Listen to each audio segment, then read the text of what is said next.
Hi friends, welcome to Education Academy and welcome to Librarian online classes.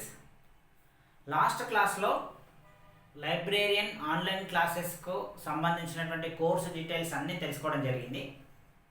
ఇప్పుడు ఈ class నుంచి మనము classes ప్రారంభిస్తున్నాము. దీంట్లో ముఖ్యంగా మనం తెలుసుకోవాల్సింది, మీకు యాప్లో నేను సిలబస్ కూడా అప్డేట్ చేయడం జరిగింది. యాప్కి సంబంధించినటువంటి లింక్ మీకు డిస్క్రిప్షన్లో ఇవ్వడం జరిగింది, అక్కడి నుంచి మీరు డౌన్లోడ్ చేసుకోవచ్చు. ఇక్కడ సిలబస్ అనాలిసిస్ అనేది చాలా ముఖ్యము. తెలంగాణలో జరగబోతున్నటువంటి గురుకులకు సంబంధించి కావచ్చు, స్కూల్స్, కాలేజెస్, యూనివర్సిటీస్, అదే ఆంధ్రప్రదేశ్కి సంబంధించినటువంటి schools, colleges, gurukuls, universities, central గవర్నమెంట్కి సంబంధించినటువంటి కేవీఎస్, ఎన్విఎస్, ఇంకా ఎలాంటి లైబ్రరీకి సంబంధించి అయినా ఆల్మోస్ట్ కామన్గా ఇదే సిలబస్ మనకు కనిపిస్తుంది. ఇక్కడ గురుకులకు సంబంధించి, ముఖ్యంగా తెలంగాణకు సంబంధించి మీరు గమనించుకోవాల్సింది ఏంటంటే, మొత్తం ఎగ్జామినేషన్ అంతా ఇంగ్లీష్లోనే ఉంటుంది. సో మన ప్రిపరేషన్ కూడా అదే విధంగా ఉంది. ఇంగ్లీష్లో నేర్చుకోవడం ఎప్పుడైనా బెటర్. మనం ఎక్స్ప్లెనేషన్ తెలుగులో ఇస్తున్నప్పటికీ బోర్డు పైన ఇంగ్లీష్లో రాస్తున్నాము, నోట్స్ కూడా ఇంగ్లీష్లోనే ఉంటుంది, క్వశ్చన్స్ కూడా ఇంగ్లీష్లో ఉంటాయి.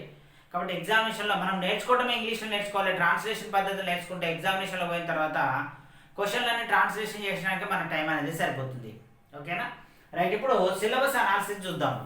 సిలబస్లో 10 చాప్టర్లు ఉన్నాయని మీకు లాస్ట్ క్లాస్లోనే చెప్పినాను. 10 చాప్టర్ల పేర్లు కూడా చెప్పినాను. దాదాపుగా ఈ 10 చాప్టర్లలో 105 సబ్ టాపిక్స్ ఉన్నవి. తెలియనటువంటి వాళ్ళ కోసము ఈ సబ్ టాపిక్స్ నేను చెప్తున్నాను.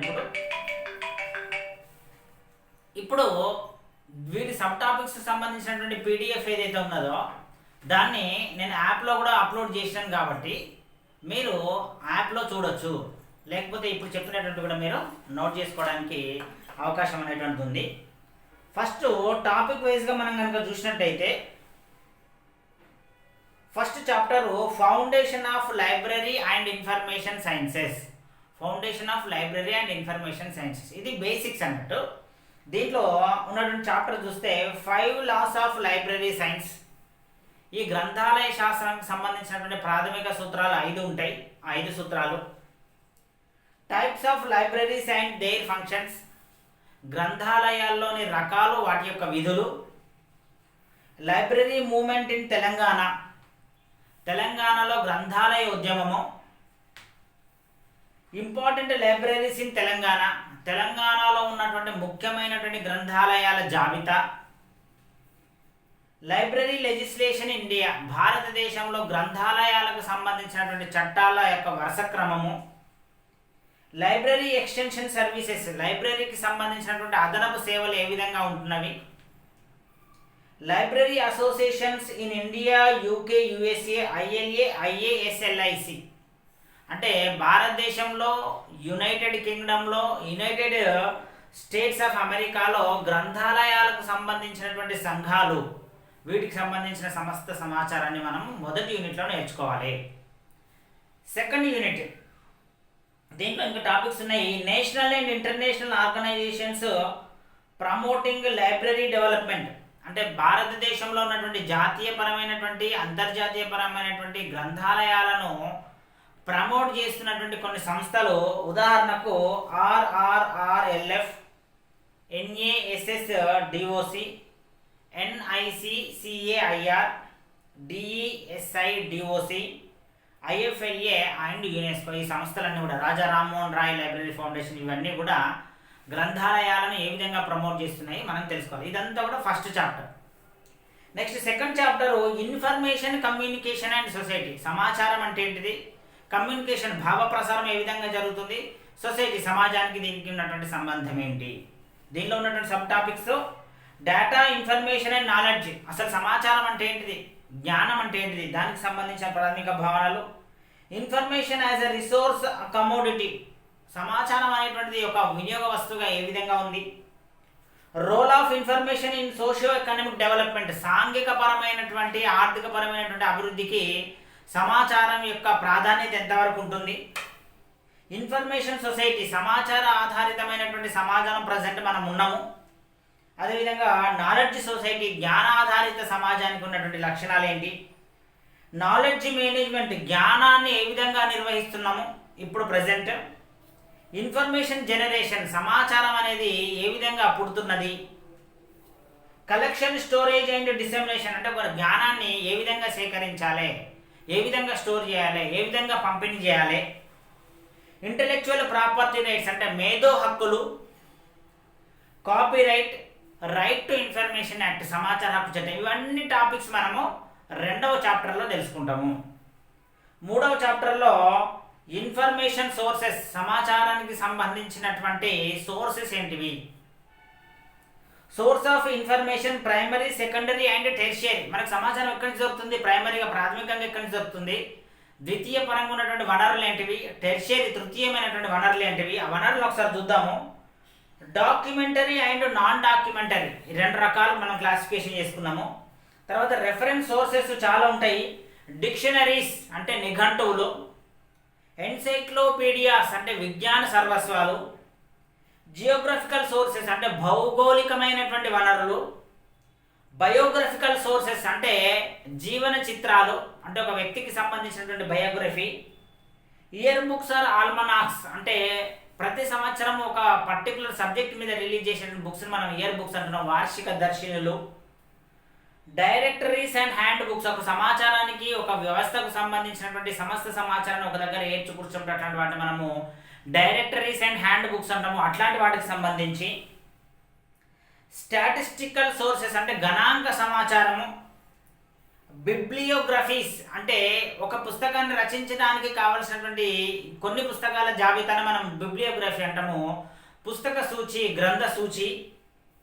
Union catalogue, indexing and abstracting periodicals, వీటి యొక్క ఇండెక్సింగ్ ఏ విధంగా చేస్తారు, కేటలాగింగ్ ఏ విధంగా చేస్తారు పీరియాడికల్స్ని. సీరియల్ పబ్లికేషన్స్ అంటే ఏంటిది, ఈ డాక్యుమెంట్ ఎలక్ట్రానిక్ డాక్యుమెంట్స్ అంటే ఏంటిది, ఈ బుక్స్ ఎలక్ట్రానిక్ బుక్స్ అంటే ఏంటిది, ఈ జర్నల్స్, డేటాబేసెస్ సమాచార నిధులు, బిబ్లియోగ్రఫిక్, న్యూమరిక్ అండ్ ఫుల్ టెక్స్ట్, ఇట్లాంటివి అన్నిటిని కూడా మనము ఈ చాప్టర్లో డిస్కస్ చేయాల్సిన అవసరం ఉంటుంది. ఇది 3rd చాప్టర్ ఇన్ఫర్మేషన్, మనకి information sources. Next 4th chapter information services, సమాచారానికి సంబంధించినటువంటి సేవల్లో information services, biographic services, indexing and abstracting services, CAS, SDI, document delivery services, referral services, online services, user education and user studies, information seeking behaviour and information needs, information literacy. ఇవన్నీ టాపిక్స్ని మనము information సర్వీసెస్లో తెలుసుకుంటున్నాము. తర్వాత 5వ chapter లైబ్రరీకి సంబంధించిన దాంట్లో information processing, classification and cataloguing, సమాచారానికి సంబంధించి ప్రాసెసింగ్ ఏ విధంగా చేస్తాము. Organisation or knowledge or information, ఆర్గనైజేషన్కి సంబంధించినటువంటి knowledge. Modes of formation of subjects, అసలు సబ్జెక్ట్స్లో ఉన్నటువంటి రకాలు ఏ విధంగా ఫామ్ అవుతున్నవి. లైబ్రరీ క్లాసిఫికేషన్, గ్రంథాలయాల్లో వర్గీకరణ, పుస్తకాల వర్గీకరణ ఏ విధంగా జరుగుతుంది. క్యానాన్స్, లాస్ అండ్ ప్రిన్సిపల్స్ అంటే వీటికి సంబంధించినటువంటి సూత్రాలు ఏంటివి.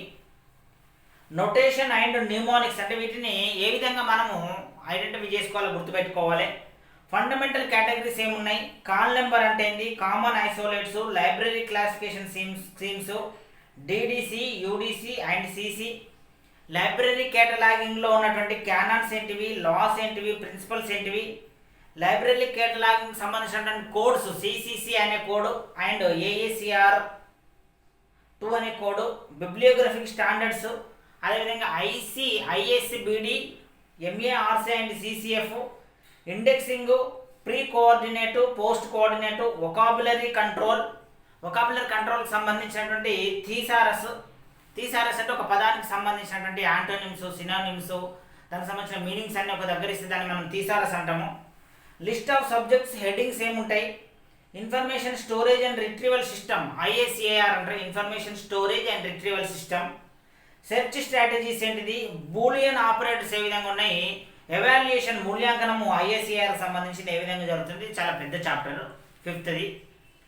6th లైబ్రరీ మేనేజ్మెంట్, గ్రంథాలయాల నిర్వహణ ఏ విధంగా ఉంటుంది. మేనేజ్మెంట్ ప్రిన్సిపల్స్, సూత్రాలు ఏంటివి, ఫంక్షన్స్, విధులు ఏంటివి. స్కూల్స్ ఆఫ్ థాట్, దీనిలో ఉన్నటువంటి వివిధ రకాల సిద్ధాంతాలు ఏంటివి.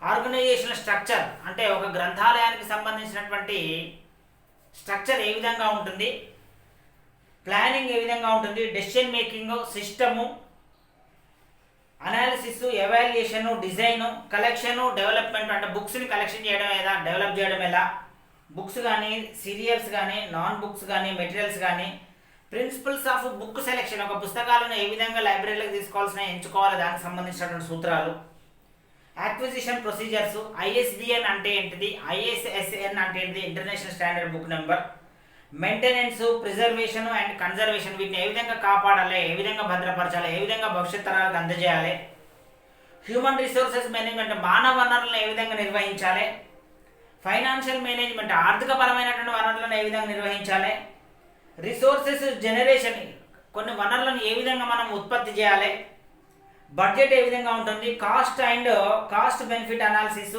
పిఈఆర్టీ, CPRM, library building, equipment and furniture, marketing information products and services, total quality management అంటే మొత్తం అంతా వ్యవస్థనంతా నాణ్యత నుండి అన్ని వేళలా అవైలబిలిటీలో ఉండాలంటే ఏం చేయాలి, దాన్ని టీక్యూఎం అంటారు, టోటల్ క్వాలిటీ మేనేజ్మెంట్. ఇవన్నీ కూడా మనము 6th చాప్టర్లో డిస్కస్ చేసుకుంటాము.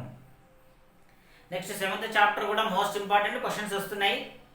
Fundamentals of information technology. ఇప్పుడు ప్రజెంట్ అంతా కూడా ఇన్ఫర్మేషన్ టెక్నాలజీ సమాచార సాంకేతికత యుగము. దీనికి సంబంధించినటువంటి ప్రాథమిక అంశాల్లో మనం అన్నీ తెలుసుకోవాలి. కంప్యూటర్కి సంబంధించి ఇన్ఫర్మేషన్ టెక్నాలజీ సమాచార సాంకేతికత అంటే ఏంటిది, సాఫ్ట్వేర్ అంటే ఏంటిది, హార్డ్వేర్ అంటే ఏంటిది, స్టోరేజ్ డివైజెస్ ఎన్ని రకాలు ఉన్నాయి, సాఫ్ట్వేర్లో ఆపరేటింగ్ సిస్టమ్స్ అంటే ఏంటిది, అప్లికేషన్ సాఫ్ట్వేర్స్ అంటే ఏంటిది, క్లయింట్ సర్వర్ టెక్నాలజీ అంటే ఏంటిది, డిఫరెంట్ టైప్స్ ఆఫ్ సర్వర్స్ గురించి తెలుసుకోవాలి. అదేవిధంగా కమ్యూనికేషన్ టెక్నాలజీలో టెలికమ్యూనికేషన్కి సంబంధించి, మోడెమ్స్ సంబంధించి, రౌటర్కి సంబంధించి, wifi, transmission, media, networking concepts, topologies, LAN, MAN, వ్యాను. ల్యాన్ అంటే లోకల్ ఏరియా నెట్వర్కింగ్, మ్యాన్ అంటే మెట్రోపాలిటన్ ఏరియా నెట్వర్కింగ్, వ్యాన్ అంటే వైడ్ ఏరియా నెట్వర్కింగ్. వీటి గురించి తెలుసుకోవాల్సిన అవసరం ఉంటుంది. ఇదంతా కూడా మనకి ఇన్ఫర్మేషన్ టెక్నాలజీలో భాగము. తర్వాత కమ్యూనికేషన్ టూల్స్ అండ్ టెక్నిక్స్ ఏమున్నాయి అంటే సమాచారాన్ని, భావ ప్రసారాన్ని ఒక దగ్గర నుంచి ఇంకో దగ్గర పంపడానికి మనకు ఉన్నటువంటి ఉపకరణాలు ఏంటివి, ఫ్యాక్స్ ఉంది, ఈమెయిల్ ఉంది, టెలికాన్ఫరెన్స్ ఉంది, వీడియో కాన్ఫరెన్స్ ఉంది, వాయిస్ మెయిల్ ఉంది, హైపర్ టెక్స్ట్ అంటే ఏంటిది, తర్వాత hypermedia, listserv, electronic groups, standards, protocols, formats, interoperability, internet basics, WWW అంటే ఏంటిది, వెబ్ బ్రౌజర్స్ గురించి, సెర్చ్ ఇంజన్స్ గురించి, ఇంటర్నెట్ కనెక్టివిటీ గురించి, డేటా సెక్యూరిటీ గురించి, చివరికి కంప్యూటర్ వైరసెస్ గురించి. అంటే ఇదంతా చెప్పాలంటే కంప్యూటర్కి సంబంధించినటువంటి ఫండమెంటల్స్ నాలెడ్జ్. ఇన్ఫర్మేషన్ టెక్నాలజీ మనం లైబ్రరీలో ఏ విధంగా ఉపయోగించుకుంటామో వాటి కోసము మనకు ఈ మాత్రం నాలెడ్జ్ తప్పనిసరిగా అవసరము.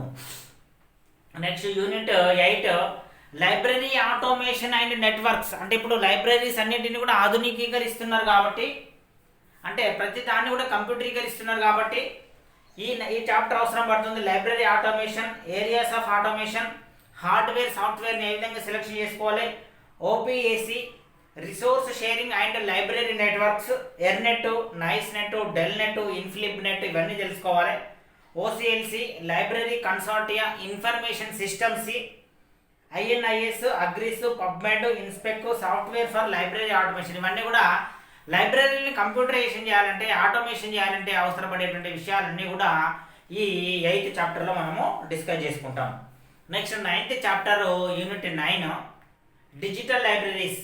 డిజిటల్ లైబ్రరీ ఇనిషియేటివ్ అంటే ఏంటి, అసలు డిజిటైజేషన్ అంటే ఏంటిది, దానికి కావాల్సిన సాఫ్ట్వేర్ ఏంటిది, హార్డ్వేర్ ఏంటిది, ఫైల్ ఫార్మాట్స్ ఏ విధంగా ఉంటాయి, మెటా డాటా అంటే ఏంటిది, digital collection management, e books, e journals, databases, electronic thesis, dissertations, resource recovery, search engines, search tools, techniques, digital rights management, copyright and plagiarism. Plagiarism అంటే బుక్లో ఒక దగ్గర ఉన్నటువంటి బుక్లో ఉన్న ఇన్ఫర్మేషన్ ఇంకో దగ్గరికి కాపీ చేయడాన్ని గ్రంథ చౌర్యం అంటారు. ఇవన్నీ కూడా మనము ఈ డిజిటల్ లైబ్రరీస్లో తెలుసుకోవాలి. నెక్స్ట్ యూనిట్ 10 10వది చాలా సబ్జెక్టులలో ఉంటుంది. కామన్గా రీసెర్చ్ మెథడాలజీ, పరిశోధన పద్ధతులకు సంబంధించి. టైప్స్ ఆఫ్ రీసెర్చ్, పరిశోధనల ఎన్ని రకాలు, సైంటిఫిక్ మెథడ్ శాస్త్రీయమైన పరిశోధనలు, హైపోథిసిస్ సిద్ధాంతాలు, డేటా కలెక్షన్ సమాచార సేకరణ, sampling techniques, methods of research, historical, case study, survey, experiment method 4 methods ఉన్నాయి. తర్వాత డేటా అనాలిసిస్ అండ్ ఇంటర్ప్రిటేషన్ సమాచారాన్ని విశ్లేషించడము, దాన్ని అర్థం చేయించడము, రిపోర్ట్ రైటింగ్, బిబ్లియోమెట్రిక్స్, సైటోమెట్రిక్స్ అండ్ వెబోమెట్రిక్స్ ఇవన్నీ కూడా రీసెర్చ్ మెథడాలజీకి సంబంధించినవి. ఇవి 10 చాప్టర్స్. ఇక్కడ చెప్పుకున్నటువంటి వర్డ్స్ ఏమైతున్నాయో ప్రతి దాని గురించి మనకు కనీసమైన పరిజ్ఞానం ఉన్నప్పుడే మనం ఎగ్జామినేషన్లో సక్సెస్ కాగలుగుతాం. ఓకేనా? రైట్. నెక్స్ట్ క్లాస్లో మనము సిలబస్ మొత్తం అనాలిసిస్ చూడడం జరిగింది. నెక్స్ట్ క్లాస్లో యూనిట్స్ వైజ్గా ఫస్ట్ చాప్టర్లో ఉన్నటువంటి సీరియల్ ఆర్డర్లో ఏ విధంగా అయితే మనకు సిలబస్ వచ్చిందో ఆ చాప్టర్ వైజ్గా మనము క్లాసెస్ చెప్పుకుందాము. All the best.